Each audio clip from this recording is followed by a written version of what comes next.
तीर्थ वो स्थान है जहाँ किसी ने कोई साधना की, चल किसी ने थोड़ी बहुत साधना कर भी ली तो वो लेकर चला गया अपने पुण्य को वहाँ। अब जैसे किसी ने कई अच्छे स्थान भी हैं, जैसे राजा जनक ने लिखा है कि कई हजारों यज्ञ करी एक स्थान पर, वहाँ पानी पुणी का अच्छा प्रबंध था, बढ़िया दरिया थी और काफ़ी लोग वहाँ आते थे राजा के, उसमें धर्म यज्ञ की उसने, अच्छी बात है वो कर गया। तो राजा जनक ने कर लिया, वो तो ले गया अपने पुनों को स्वर्ग में। अब वहाँ उस स्थान पर क्या रह गया, कुछ भी कोई ना।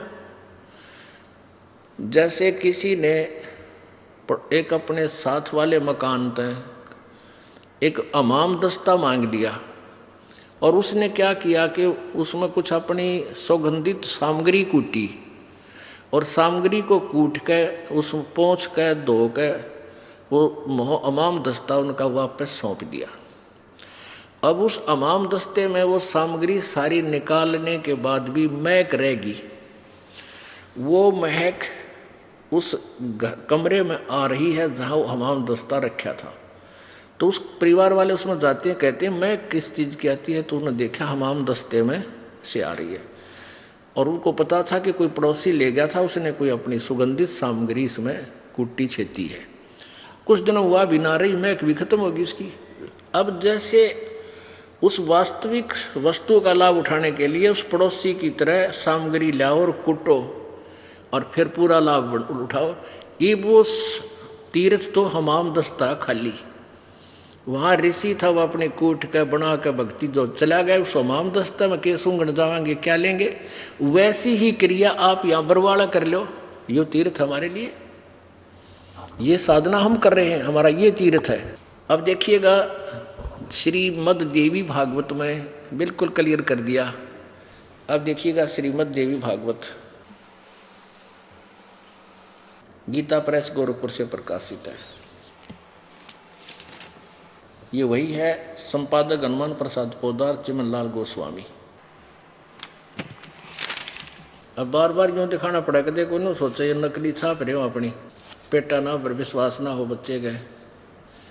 गीता प्रेस गोरखपुर प्रकाशित है, गोविंद मुनि कार्यालय कोलकाता स्थान। एक बार ये दास वहाँ नासिक में सत्संग कर रहे थे, नासिक महाराष्ट्र में, वहाँ टेंट ला रखे हम भक्ता ने सत्संग हो रहा है, 2-4 बुढ़े और आगे सत्संग शाम के समय। जब ये दास कहे कि ब्रह्मा विष्णु महेश नासवान है तो न्यू वा खड़े हुए, अब ये कौन आ गया।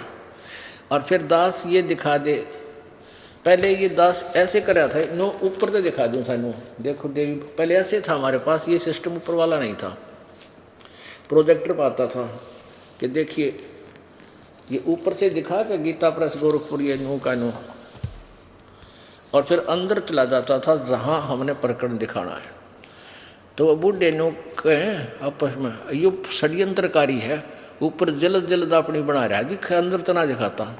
कुदरती फिर मेरे याद आ गई, वो स्वाभाविक, वहाँ हमारे भगत तो रहते ही थे, बैठते थे उनके साथ हमारे भक्त यहाँ से।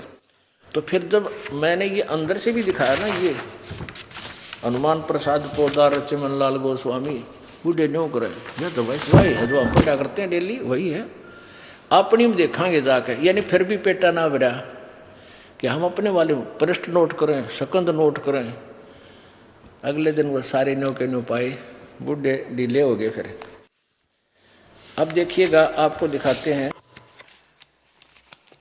निचोड़ कर रखा है इन्होंने भी सच्चाई जो परमात्मा बताते हैं, इन्होंने सारे डले डुबा कर लास्ट में कहनी पड़ी वाह, लेकिन उसका किसी का असर नहीं, स्वयं भी असर नहीं उनका। जो लेखक हैं Vyas ji is the writer of Purana and Veda and Gita ji, ये इनका राइटर है, लेखक है, लेकिन असर इसका भी कोई ना। इसमें निशान ला रखे हैं, ये वही है, ये है 6ठा स्कंद और पृष्ठ नंबर 416 पे श्री संक्षिप्त देवी भागवत। व्यास जी कहते हैं, अब व्यास जी कहते हैं, यहाँ बताते हैं, बद्री का आश्रम अत्यंत पवित्र स्थान है, यह बात सर्वत्र प्रसिद्ध है। इसी स्थान पर रहकर नर और नारायण नामक 2 मुनियों ने कठोर तपस्या की। वामनाश्रम और सत्योपाश्रम भी प्रसिद्ध हैं। जो मुनि जहाँ रहकर तपस्या कर चुके हैं वह स्थान उन्हीं के नाम से प्रसिद्ध हुआ। अब पता लगा ना तीर्थ किसे कहते हैं। राजन, इस प्रकार असंख्य पवित्र स्थान भूमंडल पर हैं। मुनियों ने इन सब को अत्यंत पावन बतलाया है। भूपते इन स्थानों में प्राय सर्वत्र भगवती जगदम्बा के मंदिर हैं। कुछ ऐसे तीर्थ भी हैं जिनका नियमतः दर्शन कर लेने से पापों का उच्छेद हो जाता है। ये भी नशे में बोल रहा था कि व्यास जी भी। आगे देखियो, खुद कह रहा है कि इनके दर्शन कर ले, इन नियमित दर्शन कर लेने से पापों का उच्छेद हो जाता है। उन तीर्थों का प्रसंग आगे चलकर वर्णन करूंगा। आगे देखो, और फिर क्या है 417 पृष्ठ पे क्या कह रहा है। राजन, यह निश्चित है कि तीर्थ देह संबंधी मैल को धोकर साफ कर देते हैं, किंतु मन के मैल धो देने के लिए उनमें शक्ति नहीं है। वाह भाई वाह। चित्त शुद्ध तीर्थ गंगा आदि तीर्थों से भी अधिक पवित्र माना जाता है। ये चित्त शुद्ध तीर्थ, ये सत्संग है परम संत का। यदि भाग्यवश चित्त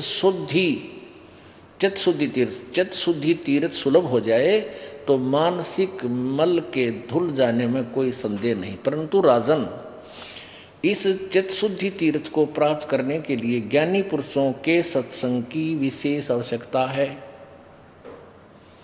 वेद शास्त्र व्रत तप यज्ञ और दान से चित्त शुद्धि तीर्थ का प्राप्त होना बहुत कठिन है।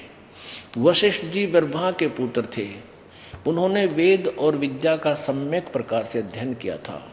गंगा के तट पर निवास करते थे, तथापि द्वेष के कारण विश्वामित्र के साथ उनका वैमनस्य हो गया, बैर हो गया, और दोनों ने परस्पर साप दे दिया और उनमें भयंकर युद्ध होने लगा।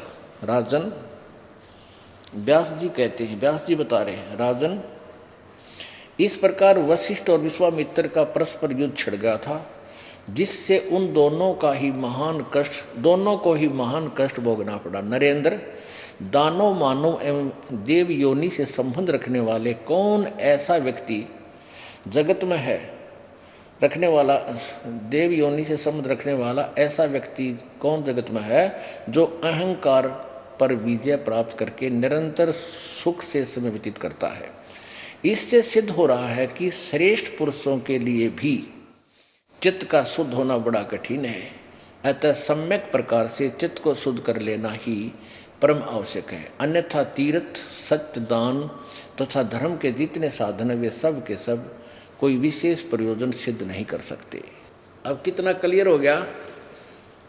अब आखिर में व्यास जी ये कहना चाहते हैं कि चित्त शुद्धि तीर्थ यानी परम संतों का सत्संग, परम संत का सत्संग ये मिलना चाहिए जो मन के मैल न धो दे। और ये मिलना बड़ा मुश्किल है।